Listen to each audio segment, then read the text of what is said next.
is natural in any relationship. But when it becomes the norm, when arguments outweigh moments of peace and respect, it's a signal of deeper issues that are at play that you may not be able to see. You cannot be always having disagreements. You cannot be always fighting. And you cannot always be rough, talking rough. You cannot be always hurting each other.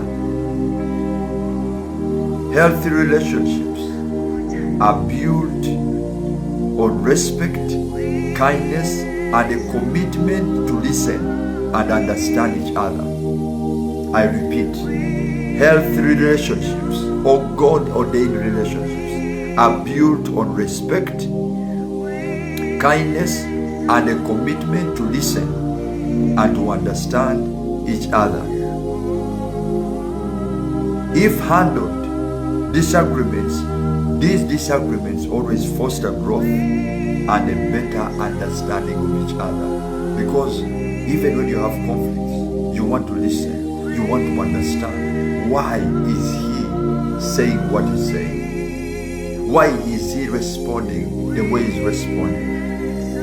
Because for you, you have an understanding that there must be a reason. You want not only to be understood, you want to understand. So it's very important for us to understand. But if every communication leads to blame, every time you're the one pointing the finger, these relationships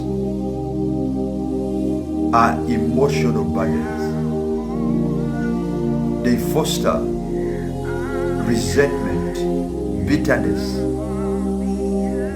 in your soul. They frustrate positivity in life. It could be a sign right now that if you feel this, it could be a sign that you're not emotionally or spiritually aligned with that person. Because constant strife destroys the two most important pillars of life. That is peace and joy. You cannot live a life of peace when your marriage or relationships are fostered with conflicts. When you marry a partner that gives you peace, a partner that gives you joy. Peace is a pillar of life. A true partnership will always bring a sense of calm. You have a certain quietness in your spirit. You have a certain peace. You have a certain joy. You have a certain freedom and liberty when you're with that person. But if you cannot find peace, you cannot find joy, maybe you're forcing something that is not meant to be. You may be forcing something that is not meant to be. You cannot live a life of constant strife and conflict, because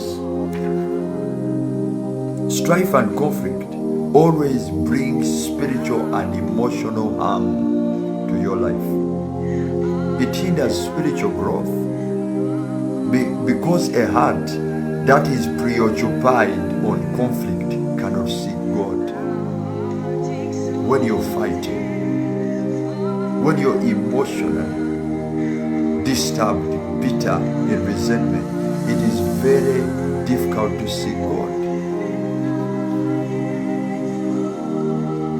Which also hinders our ability to reflect God's love and peace.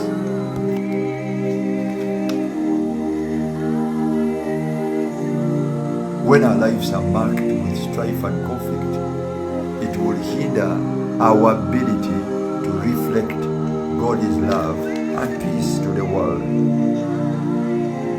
And it also will contradict the transformatory power of the gospel.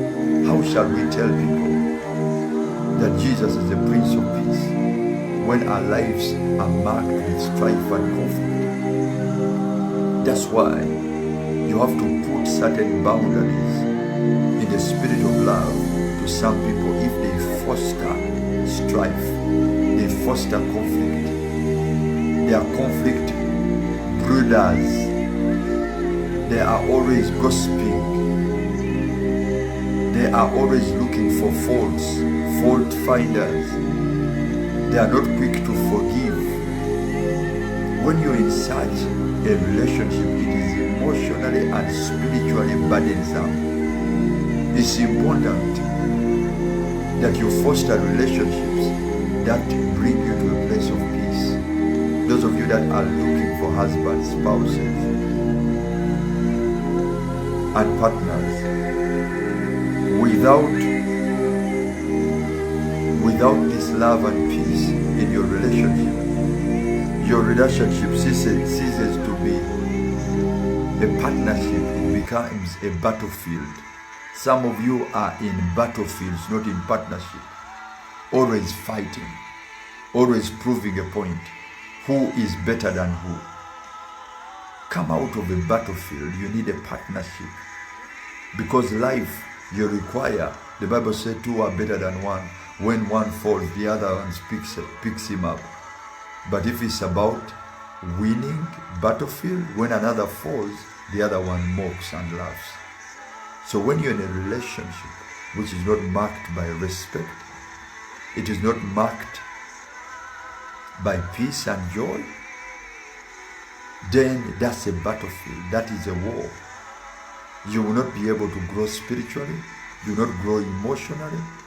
You will not be able to represent Christ, because your life will not reflect the love, the grace, and the joy of Christ. So your witness will be hampered. You will not be able to reflect the image of Christ. You will contradict the transformatory power of the gospel.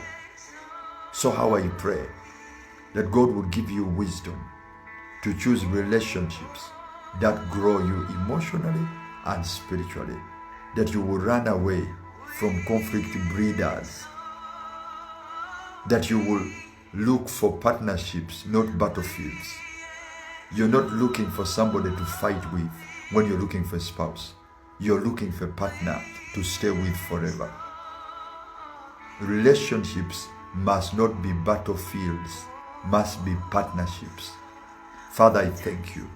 Bless your people, whoever has listened to this. Release discernment, understanding, wisdom, and excellence in their lives. In Jesus' mighty name. Hallelujah. This is Apostle Emma, Jesus Power Center. I love you. Shalom.